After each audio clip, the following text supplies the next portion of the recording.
주님께서 여러분과 함께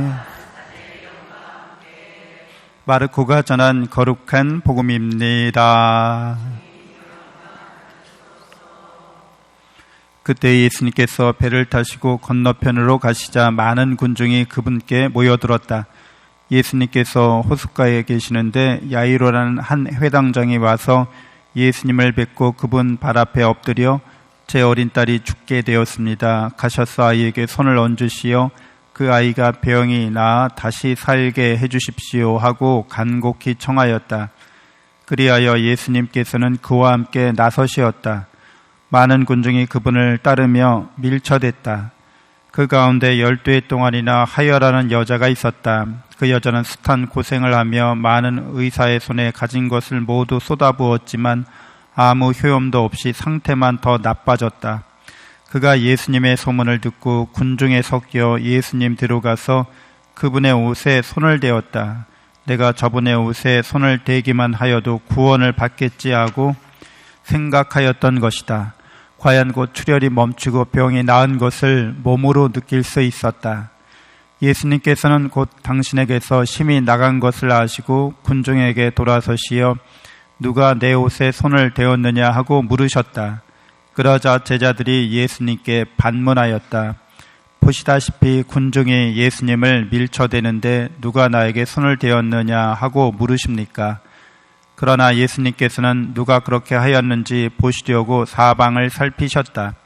그 부인은 자기에게 일어난 일을 알았기 때문에 두려워 떨며 나와서 예수님 앞에 엎드려 사실대로 다 아뢰었다.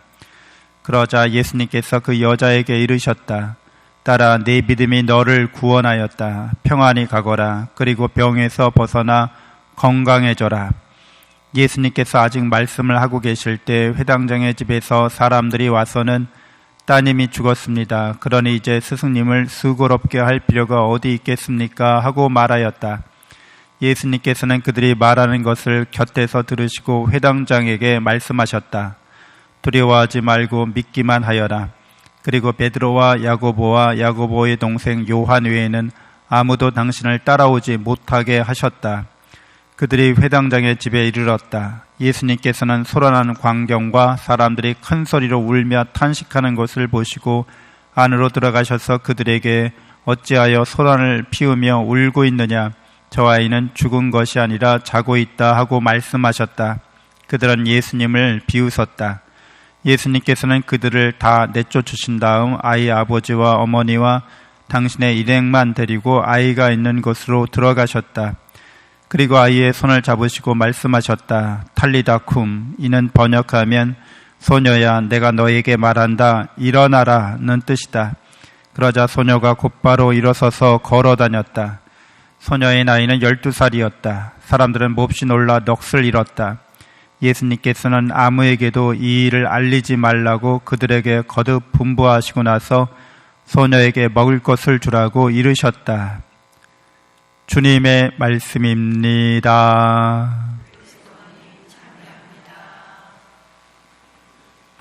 참 예수님, 하나님의 복동이 고맙습니다. 고맙습니다. 네, 예수님은 참 하느님이시요, 참 사람이시죠. 그래서 우리가 이제 구원받았다고 그렇게 확신할 수 있게 된 것이죠. 예수님이 그냥 사람이었으면 위대한 성현들처럼 공자나 맹자나 부처나 누구든 그런 사람이었으면 우리의 죄를 대신해서 십자가에 못 박히시고 피 흘리신 것이 어떻게 우리 죄를 없앨 수 있는가라는 질문에 답을 할 수가 없는 거죠. 그도 죄인이고 나도 죄인이고 그도 사람 나도 사람인데 그가 죽었다 그래서 왜 내 죄가 없어지는지 우리는 설명할 수가 없게 됩니다. 죄 없으신 하느님의 아드님께서 우리의 죄를 대신하여 죄값을 치루어 주셨기 때문에 누구나 예수님을 믿는 사람은 죄로부터 구원받는다고 우리가 선언하고 있는 거죠. 선포하고 있는 거죠. 또 예수님이 만일 사람이긴 하셨는데 하느님의 아드님은 아니었어 라고 말한다면 또 이것도 우리에게 구원에 이제 큰 오류가 발생하게 되는 거죠. 하느님의 아드님께서 사람으로 오지 않고 겉모습만 그냥 이렇게 사람으로 오신 거였으면 십자가에 달리신 것도 진짜 사람으로 오셔서 달리신 게 아니라 그렇게 겉으로만 보여진다는 거죠. 가짜라는 거죠. 일종의 쇼라는 거죠. 이것은 사랑의 진실성에 위배되는 거죠. 정말 하느님의 아드님께서 사람의 아들로 오셔서 십자가에 달리셔서 우리의 죄를 다 없애시고 그렇게 죽으셨다가 부활하셨다고 믿는 것이 구원의 진리입니다. 어려운 진리가 아닌 거죠. 사랑의 깊이와 사랑의 높이에 있어서 우리가 감히 다다를 수 없을 뿐이지 그분의 사랑이 드러남으로 인해서 우리가 구원받았다고 하는 것은 확실합니다. 그리고 확연합니다.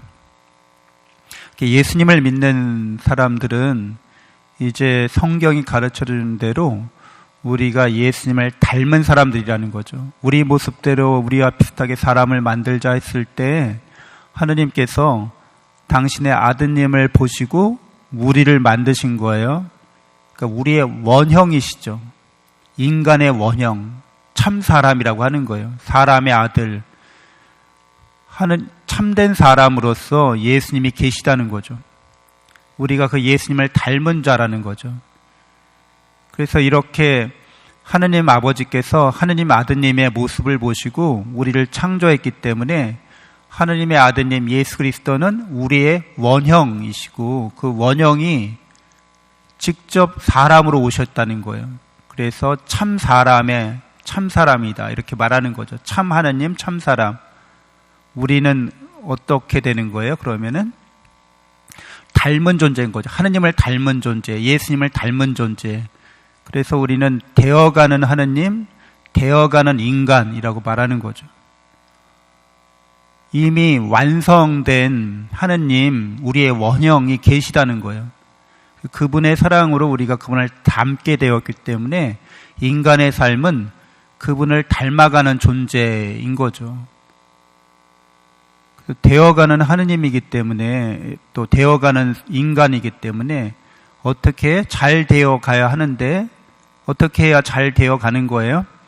하느님의 사랑에 대한 믿음, 하느님의 사랑에 대한 희망이 있을 때 잘 되어가는 거죠.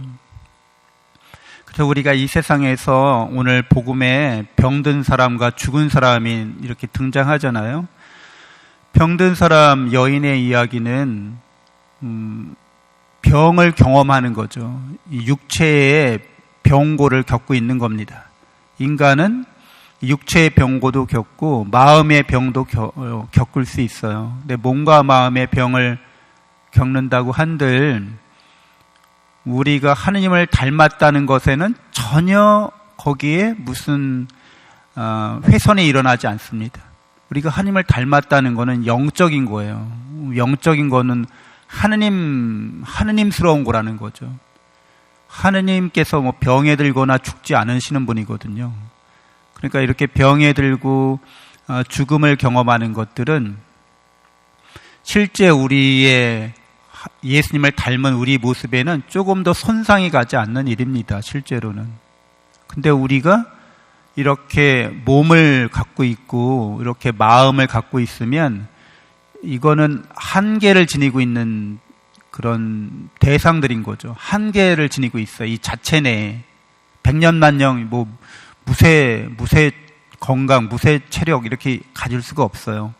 조건에 따라서 상황에 따라서 늘 건강하기도 하고 병들기도 하고 이렇습니다.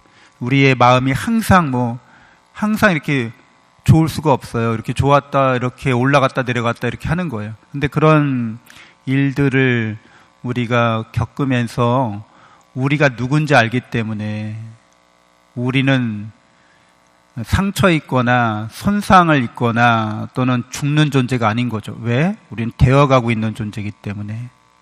근데 그런 일을 겪는 것들은 그런 일들이 나름대로 우리가 하느님을 닮아가는 데 있어서 플러스가 되기 때문에, 도움이 되기 때문에 겪는 일이죠. 좋은 일이든 나쁜 일이든 우리가 하느님을 닮아가는데 그게 우리에게 선하게 작용할 수 있습니다. 어떻게, 특별히 여러분들이 우정을 더 성숙시켜 나갈 때 친구가 어려움에 빠지게 되면 그 우정의 진실성이 더 잘 드러나게 되는 거죠. 더 사람 하나를 얻는 거죠. 그 어려운 일 때문에. 그러니까 우리가 살아가면서 병들고 죽거나 이런 모든 일들은 우리에게 영원한 병, 영원한 손상, 영원한 죽음 이런 걸 가져오는 게 아닌 거죠. 그냥 과정일 뿐인 거죠. 영원하다고 하는 거는 우리는 끊임없이 하느님을 닮아간다는 데 있습니다. 그게 진리고 진실이죠. 명백한 진리입니다. 그래서 우리는 늘 되어가고 있어요. 근데 어느 쪽으로 되어가야 하는지는 우리 스스로가 잘 알고 있습니다. 그래서 우리는 늘 희망찬 존재가 되는 거죠. 우리 이 여인은 백방으로 치료를 다 했지만 다 실패했어요. 그러나 놀랍게도 실망하거나 좌절하거나 절망하지 않습니다. 반드시 날 거야 이러는 거죠. 아니, 뭘 믿고 반드시 난다고 그러는 거예요? 여러분들은 영원한 건강을 얻을 거라고 하는, 영원한 생명을 얻을 거라고 하는 희망이 다 있으시죠? 그래도 막 죽을 똥살똥 그래도 그 희망을 버리지 않으시죠? 여러분이 하느님을 닮은 존재이기 때문에, 예수님을 닮은 존재이기 때문에 그러는 거죠. 그래서 그 사랑에 대한 믿음으로, 그 사랑에 대한 희망으로 예수님의 옷에 손을 댔다가 이 여인이 병을 치유받게 됩니다. 그래서 우리들도 어떤 상황에서든지 희망을 잃지 않아야 되고 예수 그리스도께 가까이 나아갈 수 있어야 되겠습니다. 그래서 예수님하고 가까이 이렇게 있다는 것은 우리의 원형에 더 가까워진다는 거죠. 그러니까 우리가 반드시 되어야만 하는, 닮아가야 하는 그 원형을 우리가 간직하고 있고 그 원형에 가까이 나가게 된다는 거죠. 그럼 거기서 하나님의 힘을 우리가 이렇게 덧입게 되는 거죠. 하나님의 힘입어서 우리의 병고를 이겨낼 수 있게 됩니다. 죽음도 그러하다는 거죠. 자고 있을 뿐이라고 예수님 말씀하시는 거죠. 늘 우리는 죽음과 부활을 경험할 수밖에 없습니다. 죽다 살아나는 경험을 한다는 거죠. 그래서 우리 인생의 마지막 이 세상을 떠날 때 우리가 죽음을 경험하지만 영원한 죽음이라는 것은 없습니다. 우리가 죽음을 다만 경험할 뿐이죠. 육체적인 죽음, 인생이라고 하는 이 여행을 끝내는 죽음을 경험합니다. 그러나 인생이라는 이런 여행을 끝내는 죽음을 경험하기 이전에도 끊임없이 우리는 죽음과 부활을 경험합니다.